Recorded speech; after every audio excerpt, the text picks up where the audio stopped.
No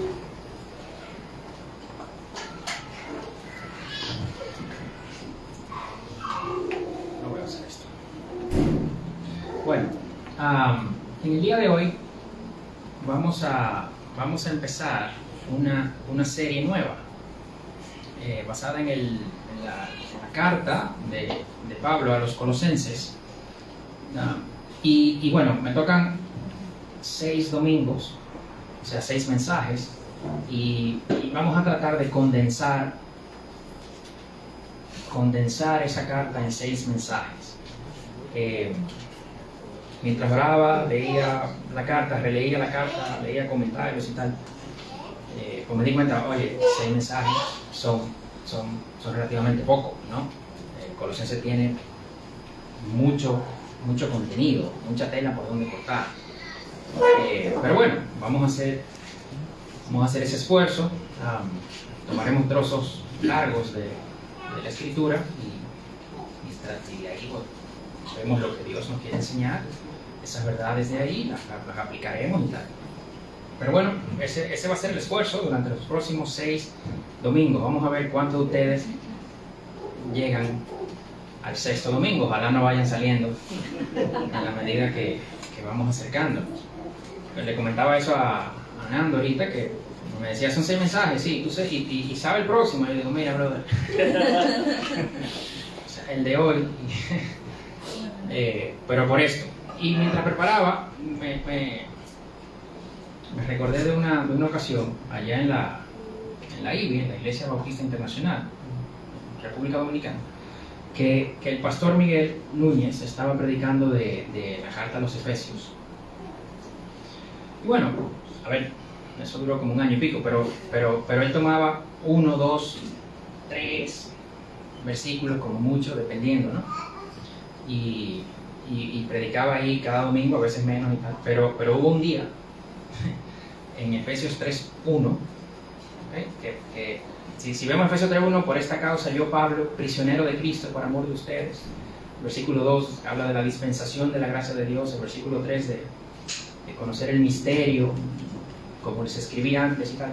O sea, había mucho que decir ahí. Y nosotros estábamos en el grupo de oración, entonces más o menos sabíamos, mira, yo creo que va por el 3, 1 y 2. Pues bueno, él sube el domingo y dice, eso es el texto que iba a leer, por esta causa, yo, Pablo. Y de ahí predicó, yo creo que 2 domingos. Eso no es lo que va a pasar. Lo que va a pasar es que vamos a tomar textos un poco más largos. Pero bueno, vamos a hablar un poco del contexto de esa carta. Vamos a, ¿verdad? Para ponernos, digamos, yo pensaba ayer, cuando se hace una correcta exégesis es básicamente decir, oye, ¿qué quiere decir el texto? ¿No?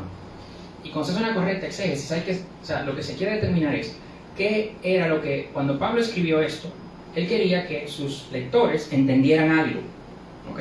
Entonces, ¿qué es eso que Pablo quería que éste entendiera cuando se leyera esa carta en la iglesia de los Colosenses, y luego dice al final también en la iglesia de la Odisea, y con todas sus cartas también? Y bueno, cuando tenemos un texto de hace 2000 años, hay que hacer un esfuerzo mayor a que si tuviésemos un texto de hace 3 días. Yo pensaba, si alguien, un amigo panameño, viene y me llama y me dice, me llama por teléfono y me dice, hey, ¿qué sopa? Vamos a cenar a mi casa hoy. Yo le digo, ¿qué tengo que llevar? Me dice, no traiga nada, aquí hay buca comida. Si tú le dices eso a un dominicano recién llegado, es una exégesis. O sea, ¿qué fue lo que él quiso decir? Porque yo no, o sea, ¿qué es lo que el que sopaba? ¿No? El que pasó, pero al revés. Eso es como el que lo que de nosotros, ¿sabes? Buca, pues eso es mucho. O sea, nosotros lo hacemos diariamente, pero nosotros estamos en este contexto. No estamos nosotros viviendo en el contexto en el que Pablo escribió. Entonces hay que hacer un esfuerzo mayor, pues para sacar eso que Pablo quería decir, que al final, como toda escritura es inspirada, es lo que el Espíritu quería decirles a ellos, y como el Espíritu sabía que 2000 años después todavía vamos a estar leyendo eso, ¿qué quería el Espíritu que hoy nosotros tomáramos de ahí? Entonces, vamos a dar un poco de contexto. La carta a los Colosenses, escrita por Pablo, ¿verdad? Eso tiene poca discusión. La escribió estando preso en Roma, eso es lo que más, esa es la opinión más consensuada. Escribió 4 cartas estando preso en Roma: Efesios, Filipenses, Colosenses y Filemón también. Y se escribió en el año más o menos 60 después de Cristo, 61, 62, no más de porque creo que fue en el 63 o en el 64 hubo un terremoto bastante fuerte que hizo mucho daño en la ciudad de Colosas. Entonces si hubiese sido después, pues probablemente hubiese mencionado el terremoto en su carta. Entonces se cree que por ahí 60, 61. Estaba situada en un valle, la ciudad de Colosas estaba situada en un valle muy cerca de la Odisea, que se menciona en la carta también, y muy cerca de Hierápolis. Eran 3 ciudades que estaban ahí en ese valle, unos 15 kilómetros más o menos una de otra. Y ese valle estaba y esas ciudades estaban como a 150, 160 kilómetros de Éfeso. ¿Ok? Entonces, cuando se escribió esa carta, ya Colosas era una ciudad un poquito más pequeña de lo que había sido, ¿no? Cientos de años antes había sido una ciudad que alguien la describía como muy populosa, adinerada y de una magnitud considerable, pero ya para cuando Pablo escribió, ya venía menguando, ¿ok?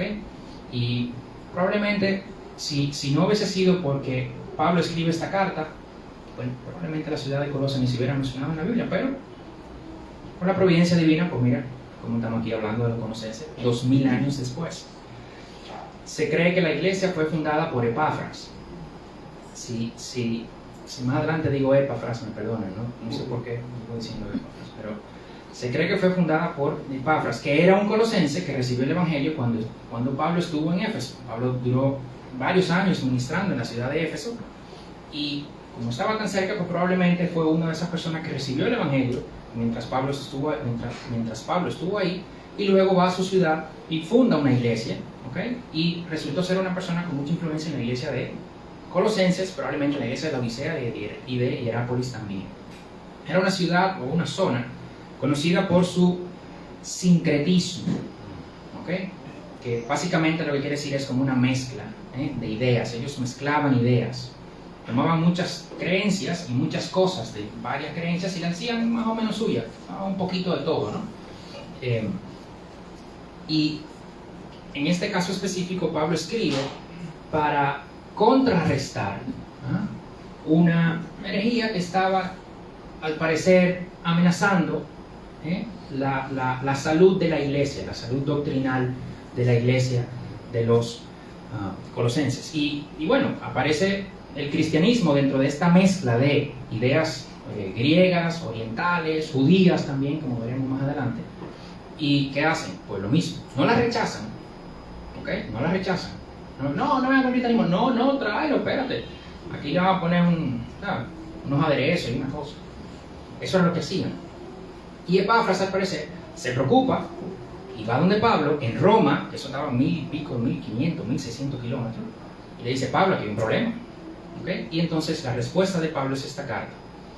Esas ideas de la ciudad de Colosas, lo que habían en la zona, es lo que luego más o menos se vino a formalizar, si es la palabra, como el gnosticismo, ¿verdad?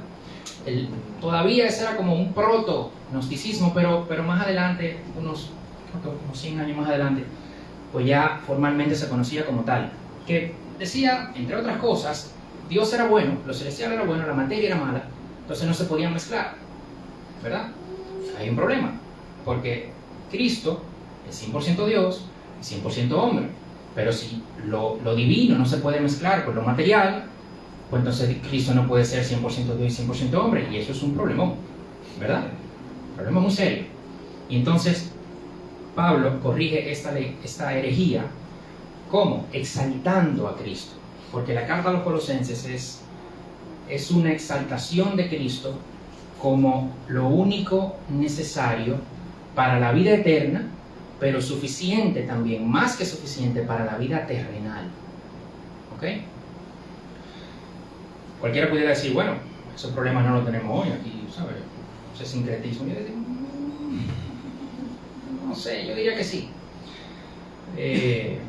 Anoche mi esposa recibió un preview de este mensaje anoche. Yo le decía, hay gente que dice, yo creo que todos lo han oído, yo le doy gracias a Dios y al universo. ¿Cómo así? O sea, hay como algo, ¿verdad? Está Dios, sí, pero hay algo más. O sea, y al final Pablo vuelve y dice, no, y yo creo que debemos decir nosotros, a ver, mira, es Cristo y ya, no Cristo más, ni Cristo menos, ¿verdad? Una canción famosa, gracias a la vida, que me ha dado tanto. No le dije a alguien, oye, preséntame la vida, ¿verdad? Pero bueno, ese es el, más o menos el contexto, ¿verdad? Muy corto. Mientras estaba preparando eso, me encontré con un sermón del pastor John MacArthur de 50 minutos del versículo 1 y 2. Y básicamente era hablando del contexto. Bueno, mira, eso no va a poder darse aquí. Así que bueno, con esa introducción vamos a leer el texto, ¿no? Que para el día de hoy es Colosenses 1, del 1 al 14. Como dije, vamos a tomar trozos un poco largos, pero como se diría en inglés, bear with me, acompáñenme. Colosenses 1, del 1 al 14. Pablo, apóstol de Jesucristo por la voluntad de Dios, y el hermano Timoteo, a los santos y fieles hermanos en Cristo que están en Colosas, gracia a ustedes y paz de parte de Dios nuestro Padre. Damos gracias a Dios, el Padre de nuestro Señor Jesucristo, orando siempre por ustedes, pues hemos oído de su fe en Cristo Jesús y del amor que tienen por todos los santos, a causa de la esperanza reservada para ustedes en los cielos. De esta esperanza ustedes oyeron antes en la palabra de verdad, el Evangelio que ha llegado hasta ustedes. Así como en todo el mundo está dando fruto constantemente y creciendo, así lo ha estado haciendo también en ustedes, desde el día que oyeron y comprendieron la gracia de Dios en verdad. Así ustedes lo aprendieron de Epafras, nuestro amado consiervo, quien es fiel servidor de Cristo de parte nuestra, el cual también nos informó acerca del amor de ustedes en el Espíritu. Por esta razón, también nosotros, desde el día que lo supimos, no hemos cesado de orar por ustedes, pidiendo que sean llenos del conocimiento de su voluntad, en toda sabiduría y comprensión espiritual, para que anden como es digno del Señor, haciendo en todo lo que le agrada, dando fruto en toda buena obra y creciendo en el conocimiento de Dios.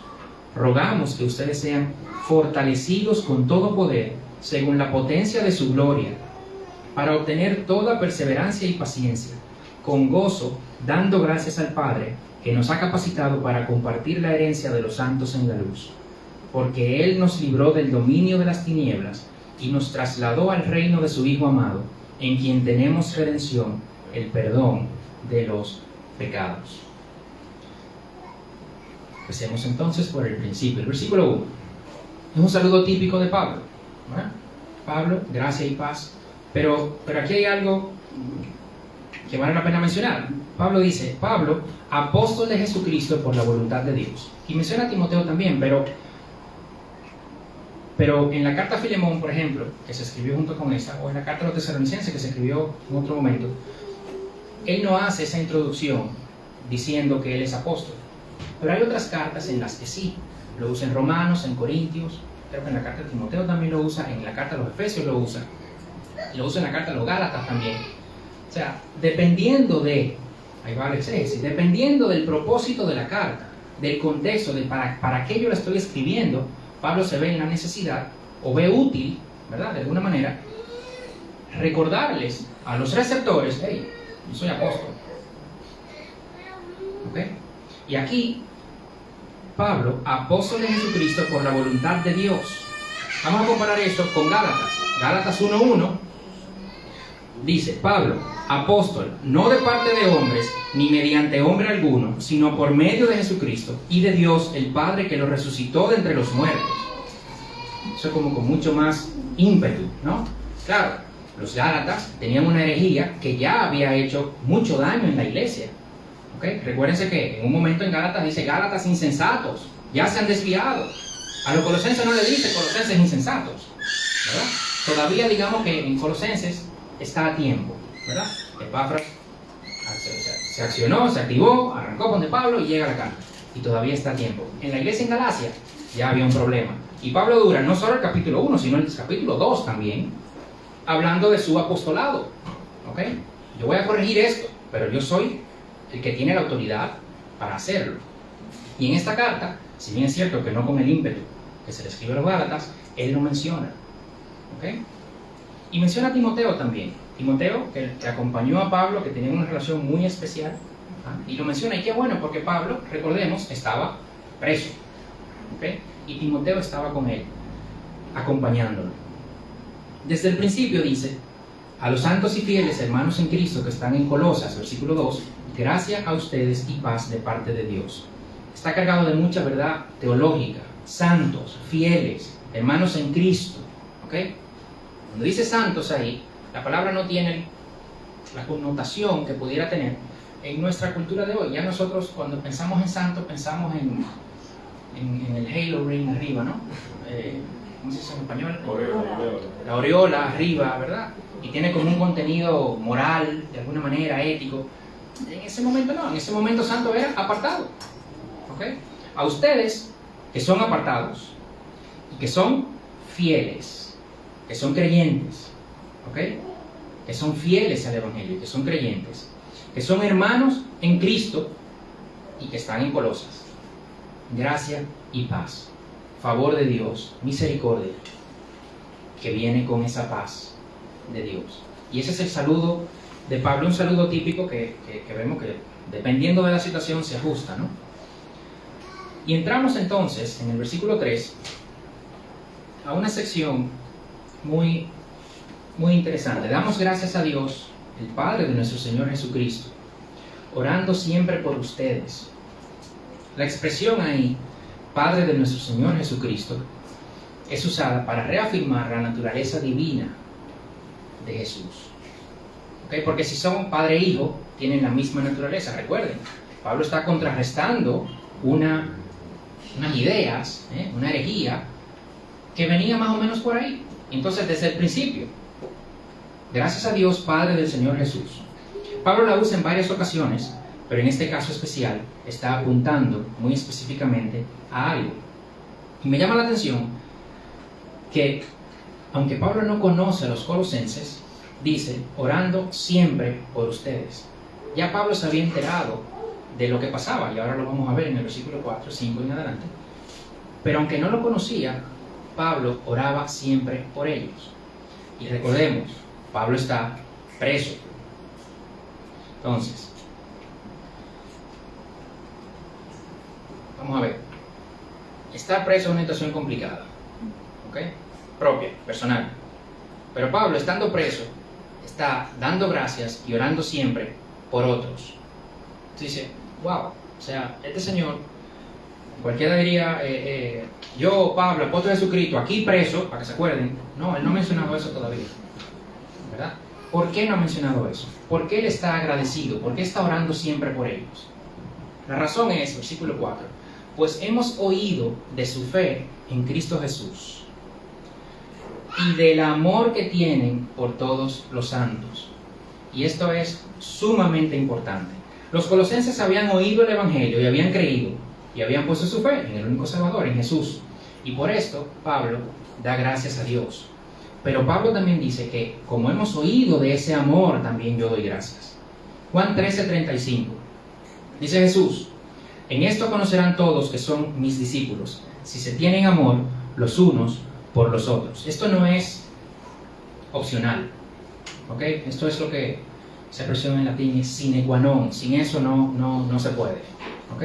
Si ustedes son mis discípulos, ustedes se aman entre ustedes. Y si no, entonces no son mis discípulos. Entonces no es raro tampoco que Pablo diga, sí, estamos dando gracias aquí, y yo doy gracias a Dios y oro por ustedes, porque ustedes han creído, tienen ya esa fe en Cristo Jesús, y por el amor que tienen entre ustedes. Y lo menciona de nuevo en el versículo 8, como veremos más adelante. Primera de Juan 2, 9, 11. El que dice que está en la luz y aborrece a su hermano, aún está en tinieblas. El que ama a su hermano permanece en la luz y no hay causa de tropiezo en él. Pero el que aborrece a su hermano está en tinieblas y anda en tinieblas y no sabe a dónde va, porque las tinieblas han cegado sus ojos. O sea, Juan aquí es muy explícito, muy claro, y no da espacio a duda. Si no hay amor entre los hermanos, usted está en tinieblas todavía. Olvídese de eso. No le quepa la menor duda. No, pero que yo entendí. No. Evidentemente usted no entendió. Porque no hay amor entre los hermanos y aquí está clarísimo. Desde la cárcel, orando y dando gracias por otros, por una razón que pesa más que cualquier situación terrenal. ¿Cuál es esa razón? Versículo 5. A causa de la esperanza reservada para ustedes en los cielos. A causa de la esperanza reservada para ustedes en los cielos. De esta esperanza, ustedes oyeron antes, en la palabra de verdad, el evangelio que ha llegado hasta ustedes. De aquí veamos esperanza. Porque cuando leemos esto, ¿qué entendemos nosotros por esperanza? Bueno, ojalá y suceda. Yo espero que eso suceda. Tengo la esperanza. Es posible, ¿verdad? Y la esperanza siempre tiene una connotación positiva. Nadie dice, no sé, suponte que uno de mis hijos hace algo mal. Dice, mira, tu papá te va a castigar. Y él dice, sí, yo tengo la esperanza de que me castigue. No va a decir eso. Pero la esperanza tiene una connotación siempre positiva. ¿Ok? Yo leí, busqué el diccionario de la Real Academia Española, pero digo, vamos a ver qué es lo que oficialmente se entiende por esperanza. Y dice, estado de ánimo que surge cuando se presenta como alcanzable lo que se desea. O sea, yo deseo aquello, es posible alcanzarlo, yo tengo esperanza, ¿verdad? Tengo ese estado de ánimo de que, oye, mira, se puede. Pero esto no es lo que la Biblia transmite como esperanza. De hecho, esa es la primera definición que sale. Saben que el diccionario tiene varias definiciones, ¿no? Esa es la primera que sale. La tercera, no me acuerdo la segunda, pero la tercera dice, interesante, en el cristianismo, estoy citando, en el cristianismo, virtud teologal, y teologal es relativo a Dios, o sea, también tuve que buscarla, ¿no? En el cristianismo, virtud teologal por la que se espera que Dios otorgue los bienes que ha prometido. Un poquito más, pero no. ¿Ok? La esperanza para el cristiano es una seguridad, es una expectativa. Esto no ha pasado, pero va a pasar. ¿Ok? Esto no ha pasado, pero va a pasar. ¿Y dónde lo vemos? En el mismo versículo 5. A causa de la esperanza reservada para ustedes en los cielos. Ahí reservada tiene la idea de como que se tomó un dinero y se guardó para alguien. No una tarjeta de crédito que hay que pagar y vamos a ver si nos metemos en un lío. No. Es un dinero cash, que ya yo lo tengo aquí. Para eso específicamente, ya está guardado y eso está seguro. Entonces, no es una esperanza de ojalá y esto pueda suceder. No. Es que esto no ha pasado, pero ya está ahí guardado. Es cuestión de tiempo. Y yo estoy a la expectativa de cuando eso suceda. ¿Y qué es lo que estamos esperando? El mismo versículo 5. El evangelio que ha llegado hasta ustedes. Las buenas nuevas de salvación para vida eterna. Es esa vida eterna que nos está esperando en el cielo. Es eso que tenemos reservado. Entonces Pablo está preso, ¿verdad? Está claro de que hay una gran verdad muy por encima de los males que pueda estar pasando. Es que hay gente que está creyendo, que está llevando fruto a causa de esa esperanza, a causa del evangelio, que está esperándonos, esa promesa que nos está esperando en la vida eterna. Y eso a Pablo lo pone en una perspectiva, ¿ok? De, sí, es cierto, yo estoy aquí preso, pero yo tengo esa promesa de vida eterna, que es mucho más por encima de cualquier mal que yo esté pasando. Y estoy orando y dando gracias a Dios de que hay más personas que están recibiendo esa verdad y entendiendo esa verdad. Versículo 6. Así como en todo el mundo está dando fruto constantemente y creciendo el evangelio. Y aquí hay varias verdades que llaman la atención.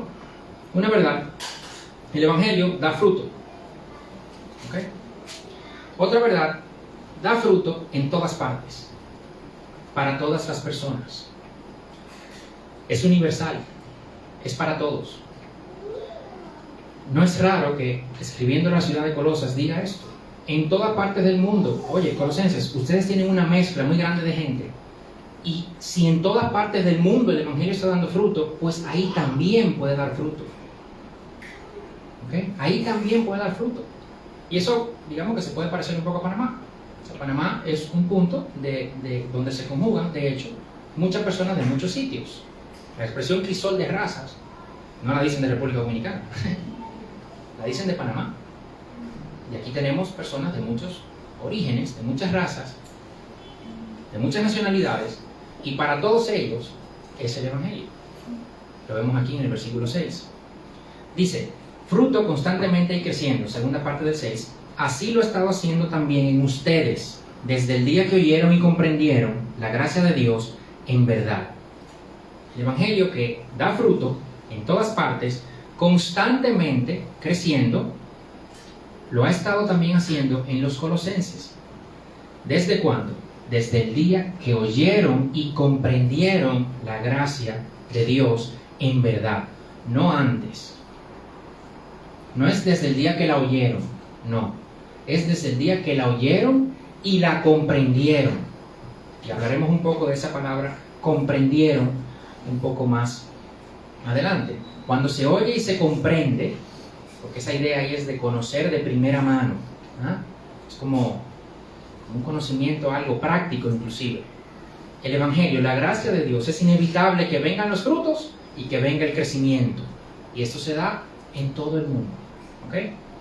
Versículo 7 y versículo 8 sigue diciendo, así ustedes lo aprendieron de Epafras, nuestro amado consiervo, quien es fiel servidor de Cristo de parte nuestra, el cual también nos informó, y viene de nuevo, acerca del amor de ustedes en el Espíritu.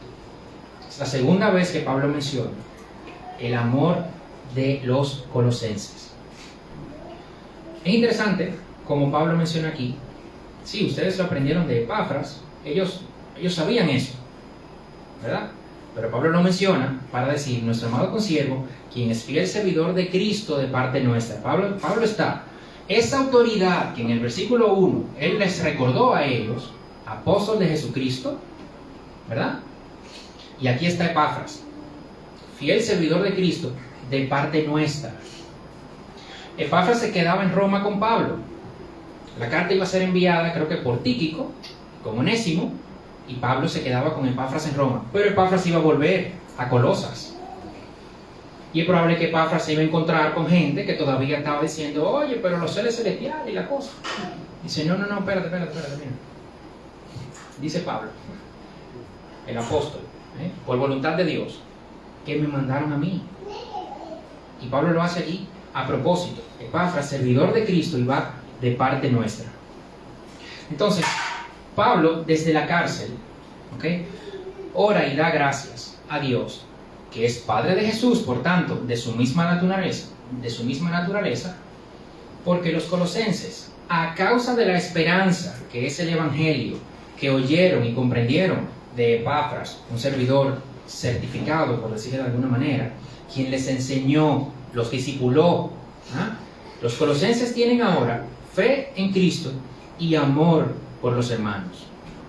Un amor en el Espíritu. Y Pablo ora dando gracias a Dios. Y Pablo también le pide a Dios cosas por los colosenses, que vamos a ver en el versículo 9. Aquí vemos que Pablo tiene sus prioridades, como mencionaba ahorita, bien puestas. Aunque él está preso, esta verdad es suficiente para estar por encima de su prisión. Está por encima de cualquier mal o de cualquier situación que él está pasando. Hay gente que está creyendo, que está comprendiendo, que está mostrando frutos. El Evangelio se está expandiendo por todo el mundo. Y yo doy gracias y yo oro aunque yo estoy preso. Ese es Pablo. Él no para aquí. Él da gracias y él ora. Y él pide por los colosenses también. Dice el versículo 9. Por esta razón, también nosotros, desde el día que lo supimos, no hemos cesado de orar por ustedes. No hemos cesado de orar por ustedes. ¿Cuánto podemos decir? No hemos cesado de orar por alguien. De repente sí. Por padres, que no son cristianos, por hijos, por parejas. A veces hay matrimonios que tienen un miembro del matrimonio cristiano, el otro no, y esa persona ora sin cesar por su pareja, amigos, hermanos en la iglesia, primos, hijos, no sé si por sus enemigos, pero muchas veces nosotros oramos por los que no son cristianos todavía. Oramos por los que no han terminado de llegar, oramos por los que nunca han querido venir, oramos por los que vinieron y se fueron, pero después que llega alguien, cree y da fruto, ya dejamos de orar. Porque diría, oye, pero al final, o sea, tengo 15 minutos de oración diaria, ese hombre que ore por él, porque ya está salvo. ¿Me entiendes? O sea, hay más gente por la que orar, ¿no?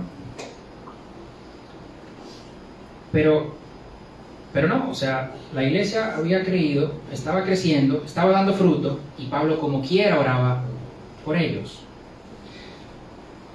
De hecho, no es que como quiera orar, es que no cesa de orar por ellos. Y la oración de Pablo aquí tiene dos peticiones, y cada petición tiene un propósito. ¿Ok? Vamos a ver la primera, en la segunda parte del versículo 9. No hemos cesado de orar por ustedes, pidiendo que sean llenos del conocimiento de su voluntad en toda sabiduría y comprensión espiritual. Pablo quería que los colosenses fueran llenos del conocimiento de la voluntad de Dios. Y no cualquier conocimiento, no es muy específico porque lo clasifica en toda sabiduría y comprensión espiritual, en toda sabiduría espiritual y comprensión espiritual. Sabiduría da la idea de ese conocimiento que se puede aplicar también, esa capacidad de aplicar el conocimiento. Y comprensión, entendimiento, poder discernir, ¿no? Lo que es falso. Espiritual, no de las cosas de este mundo, que son perecederas, sino de las cosas espirituales. Recuerden, él está escribiendo contrarrestando una herejía que hablaba de lo espiritual como bueno, de lo material como malo, ¿verdad? Hay que ponerse en ese contexto. ¿Cómo podemos ser llenos de ese conocimiento de su voluntad? A través de su palabra.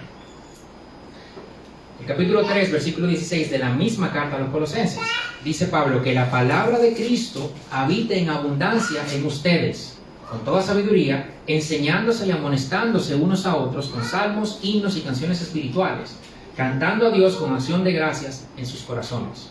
Segunda de Timoteo 3:16, eso lo conocemos, ¿no? Toda escritura es inspirada por Dios y útil para enseñar, para reprender, para corregir, para instruir en justicia. Primera Tesalonicenses 2:13. Por eso también nosotros, sin cesar, damos gracias a Dios de que cuando recibieron la palabra de Dios que oyeron de nosotros, la aceptaron no como la palabra de hombres, sino como lo que realmente es, la palabra de Dios, la cual también hace su obra en ustedes, los que creen. Fíjense que los tres pasajes, Colosenses 3:16, Segunda de Timoteo 3:16, Primera Tesalonicenses 2:13, está la palabra, pero está la acción de, ¿no? ¿Para qué sirve? ¿Qué hace? No es un conocimiento que se queda aquí arriba. 3:16 de Colosenses, amonestándose, enseñándose.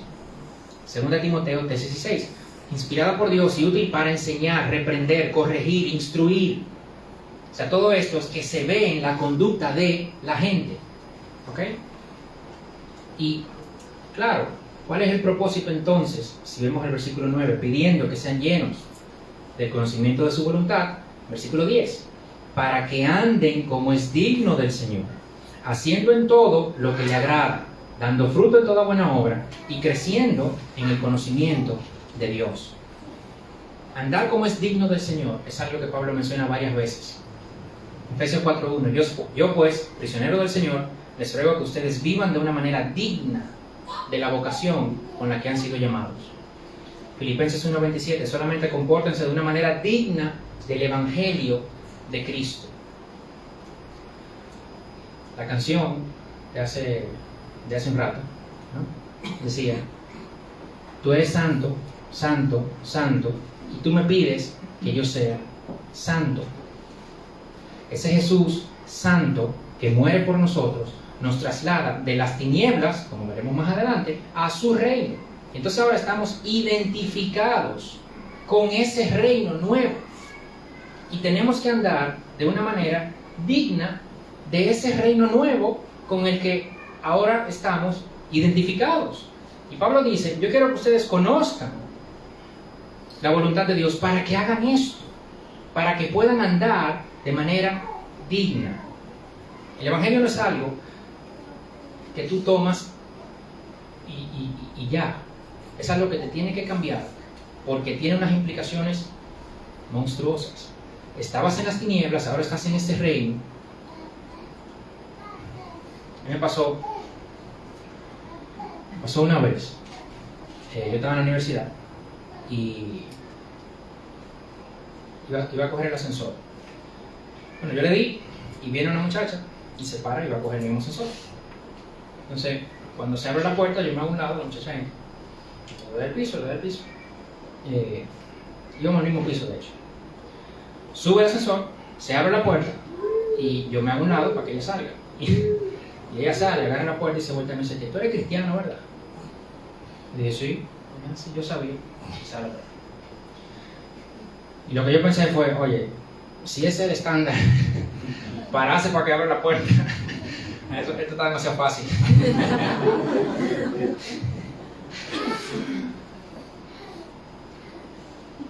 Pero lo que quiere decir esto es eso.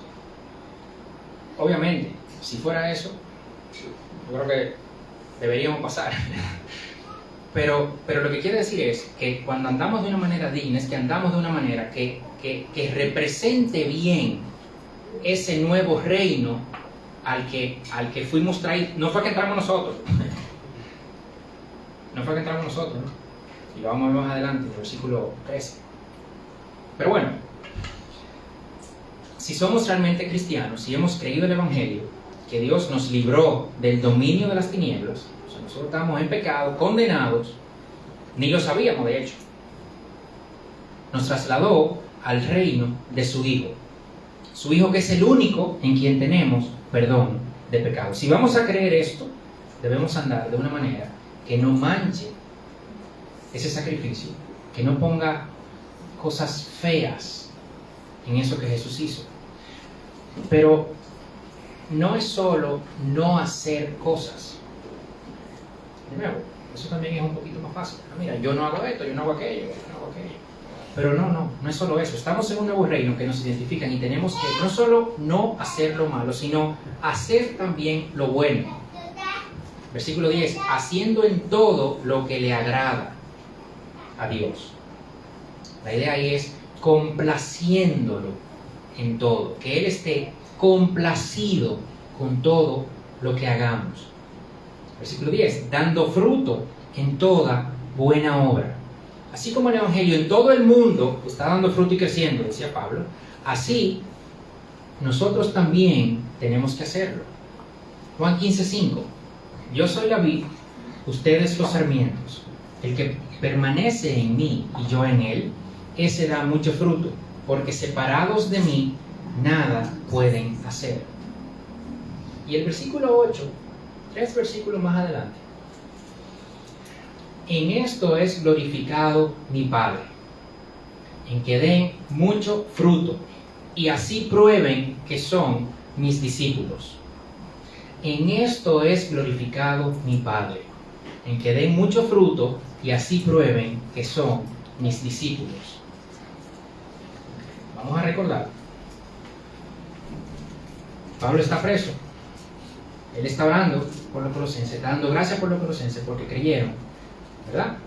Y tienen amor entre ellos. Y Pablo pide que tengan entonces conocimiento de la voluntad de Dios para que sigan dando fruto, haciendo lo que le agrada. Y prueben así que son mis discípulos. ¿Pero por qué? Porque en esto es glorificado Dios. Al final, sí, Pablo estaba preso, pero el tema es que la gloria de Dios es más importante. Ya, simple. Y vamos a hablar un poco ahora de la gloria de Dios. Versículo 10, y creciendo en el conocimiento de Dios. Es decir, el conocimiento de Dios, ¿a qué lleva? A más conocimiento de Dios. Versículo 6, Pablo habla de que los colosenses comprendieron la gracia de Dios. la entendieron, la conocieron como una experiencia de primera mano. Versículo 9 dice: yo pido que ustedes sean llenos del conocimiento, de nuevo, de su voluntad. Versículo 10, que crezcan en el conocimiento de Dios. Las tres palabras tienen la misma raíz en el idioma original. Y eso tampoco es casualidad. Recuerden, Pablo está escribiendo contra una herejía, que luego se conoció como los gnósticos, que por cierto es la raíz de donde viene esta palabra, gnosis. Entonces, Pablo está cogiendo, probablemente está tomando las mismas palabras que estas ideas iban a utilizar para hablar de ese conocimiento superior, al que había que alcanzar para poder llegar a Dios. Y Pablo coge esas palabras que usan ellos mismos y dice: no te la voy a regalar. Esas palabras son de nosotros porque la verdad es nuestra. Y las redime de alguna manera. ¿Ok? De eso me llega la idea del arco iris, ¿no? Que ahora cuando se ve el arco iris tiene la connotación que tiene.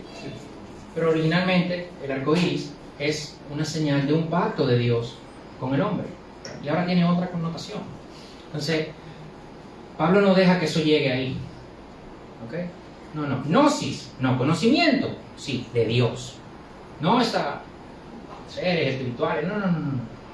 De la voluntad de Dios, de la palabra de Dios.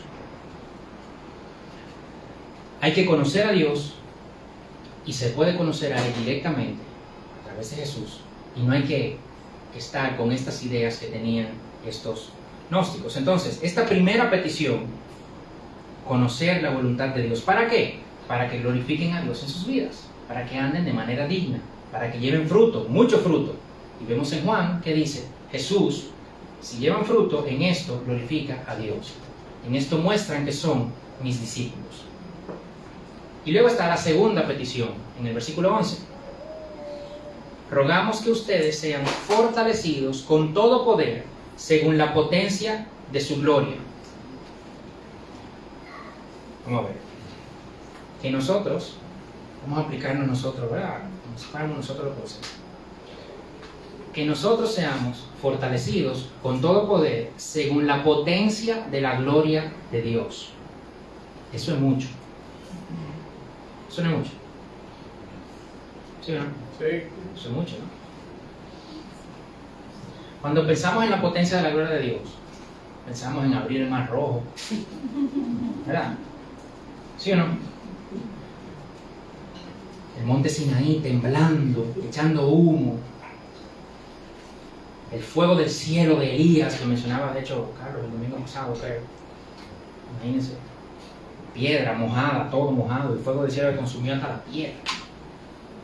Pensamos en la gloria de Dios, la potencia de la gloria de Dios. Y dice aquí: rogamos que ustedes sean fortalecidos con todo poder según la potencia de la gloria de Dios. O sea, de aquí vamos a salir a mover montañas con la mano, ¿sí? Versículos 11 y 12. ¿Para qué? El propósito de esa petición: para obtener toda perseverancia y paciencia con gozo, dando gracias. Madre mía. Y se necesita de todo el poder, de la potencia para perseverancia, paciencia, con gozo, dando gracias. Entendemos perseverancia hoy día como mantenerse constante, ¿no? Yo quiero lograr algo y yo soy perseverante y yo ahí me mantengo y haciendo, hasta que lo logro. Es un tipo perseverante. Y paciencia, bueno, ¿no? Ese tipo de paciente no se exalta, tú sabes, más o menos. La idea aquí de perseverancia es durar mucho tiempo antes de expresar tus sentimientos, generalmente de enojo. ¿Ok? Ahí. Y aguantar. La idea de paciencia es, la imagen es sostener algo ahí en tu espalda, que te hace mucho peso y tú lo aguantas. Entonces, paciencia era más relacionada, en este caso, a situaciones difíciles. ¿Ok? Pero aquí es donde se pone interesante. Perseverancia se relaciona a personas difíciles. Todo el poder de la potencia de la gloria de Dios, no para cambiar la situación, no para cambiar las personas, para cambiarnos a nosotros, para que nosotros tengamos esa paciencia, para que nosotros seamos perseverantes, para que aguantemos. Dios puede cambiar la situación, claro que la puede cambiar. Si tiró fuego del cielo, consumió piedra. Y lo dice la palabra, Él pone reyes, quita reyes, o sea, Él orquesta todo. Y Él no lo hace. Romanos 5, 3, 4. Y no solo esto, sino que también nos gloriamos en las tribulaciones, sabiendo que la tribulación produce paciencia. Y la paciencia, carácter probado. Y el carácter probado, esperanza. Hay un propósito en esto. Y no un propósito como dicen los gnósticos de hoy. No, todo obra para bien. No, vamos a poner en la coletilla que va, ¿ok? ¿Ok? Para los que fueron llamados, todo obra para bien, para los que aman a Dios, de acuerdo a su propósito. Eso no es para todo el mundo, ¿ok? Pero hay un propósito aquí. Esas tribulaciones producen paciencia, la paciencia carácter probado, y el carácter probado esperanza. Entonces, claro, toda la potencia de la gloria de Dios para trabajar en nosotros. Yo tengo una conversación pendiente con mi hija, porque ella me preguntó el otro día que por qué Dios ya no hace esos milagros que hacía antes. Una pregunta perfectamente válida, porque muchas veces hasta nosotros lo pensamos. Óyeme, la gente no cree. Si viene ahora y viene fuego del cielo y quema todo, pues la gente creería, brother. Después de eso, Elías tuvo que salir corriendo, pues la gente quería matarlo. O sea, cae fuego del cielo, que consume piedras. ¿Te ha quemado piedra antes? No, ¿verdad que no? Es un volcán que quema piedra. Oye, cae fuego del cielo que consume piedra y Elías tenía que salir corriendo después porque como quiera lo quería matar. Entonces al final eso no es. Toda la potencia de la gloria de Dios para trabajar en nosotros.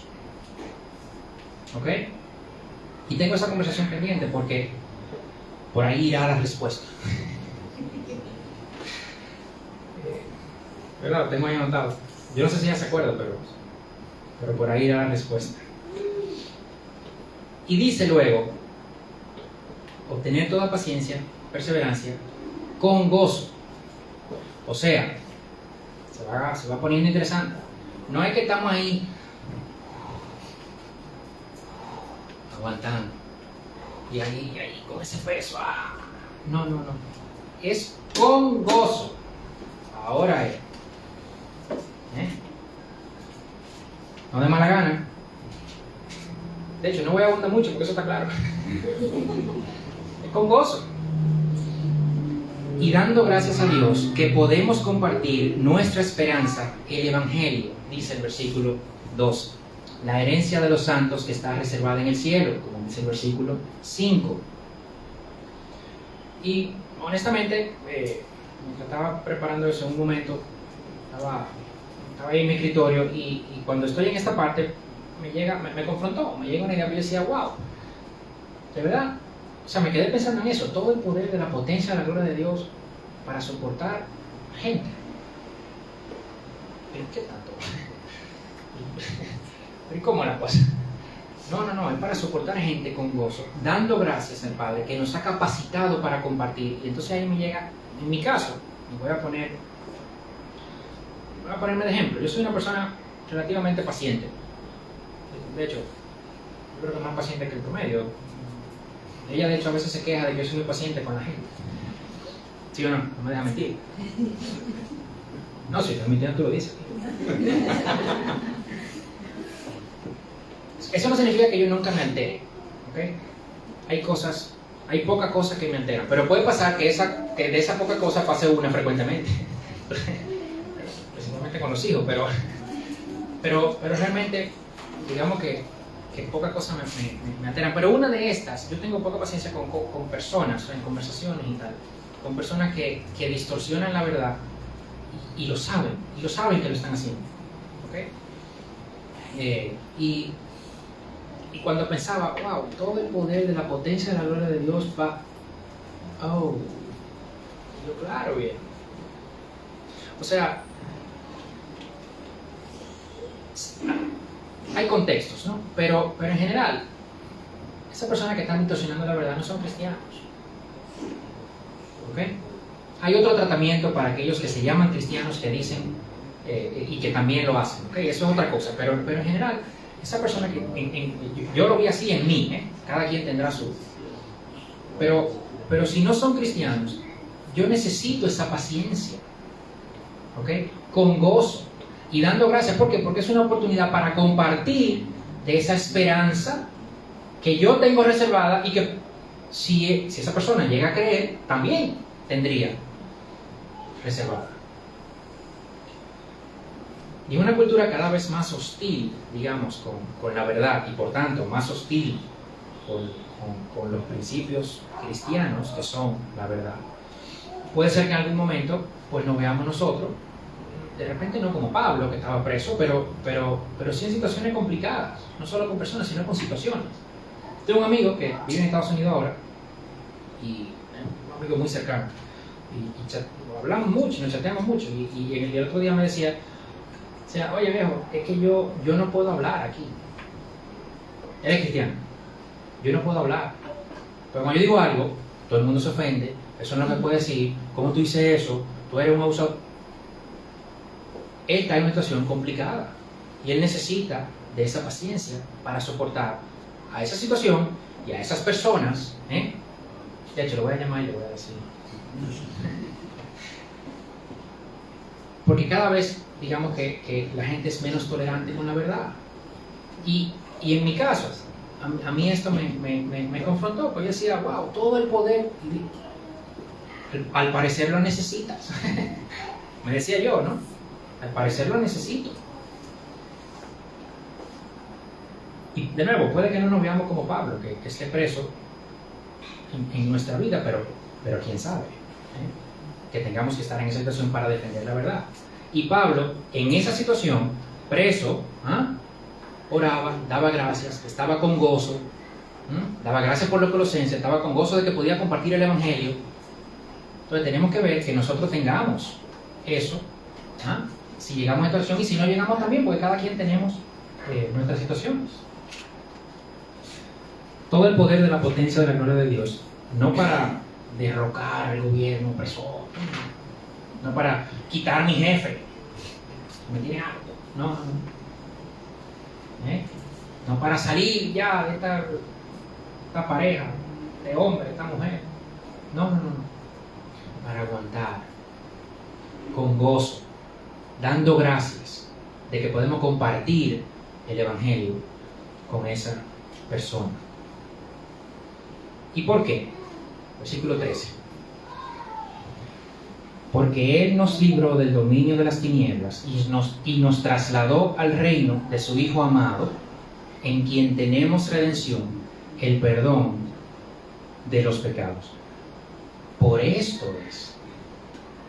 ¿Ok? No hay otra razón. Nosotros estábamos condenados, no teníamos salida. No era que estábamos en un terreno neutral, deambulando por ahí, ni bien ni mal. Entonces, no. Estábamos en el dominio de las tinieblas. ¿Ok? Estábamos en el dominio de las tinieblas. Y Dios de las tinieblas nos trasladó al reino de su Hijo amado, al reino de la luz, que es donde tenemos la herencia, dice el versículo 12. En ese Hijo es quien tenemos redención de pecados, el perdón de los pecados. Antes de combatir la herejía que estaba en la iglesia de Colosas, Pablo, fíjense, él no ha entrado de frente contra esa herejía todavía. ¿Ok? Antes de entrar de frente a combatirla, Pablo les recuerda a los colosenses todo lo que ellos han ganado ya. Él no ha empezado a hablar de eso. Él no ha mencionado que está preso todavía, de hecho.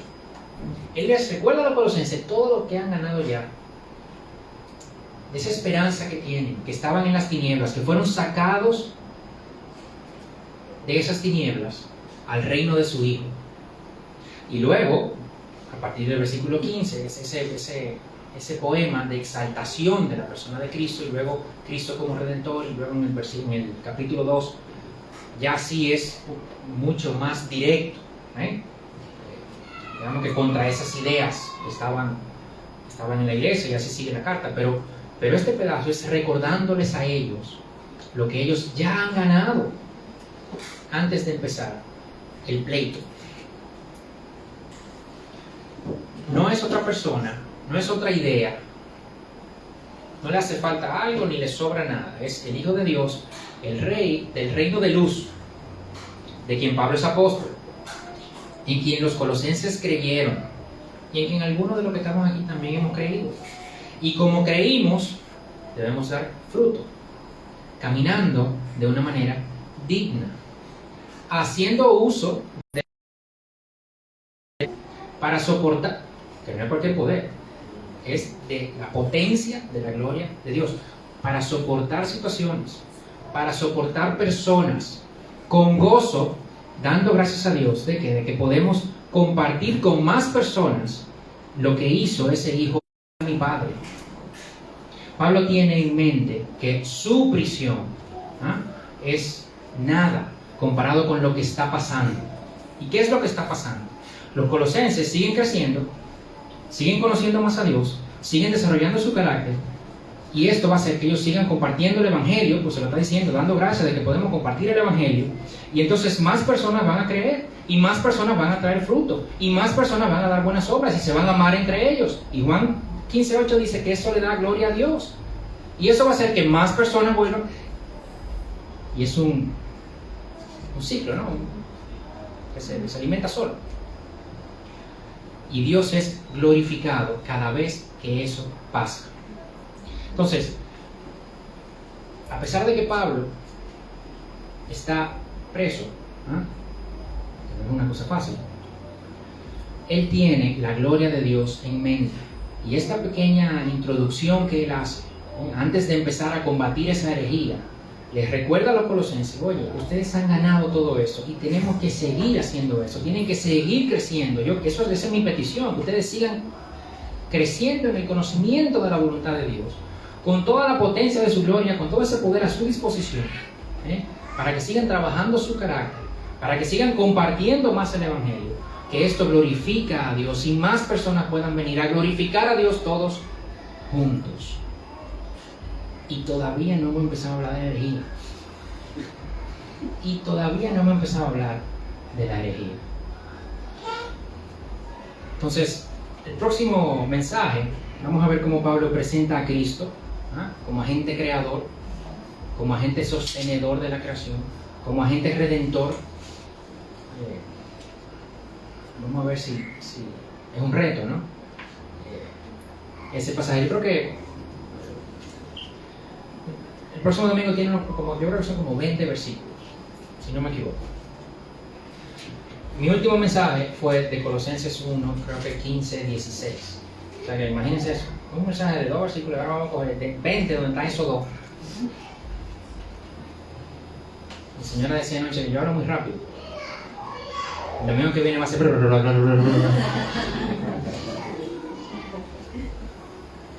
Pero bueno, vamos a orar, vamos a dar gracias a Dios por el mensaje de hoy.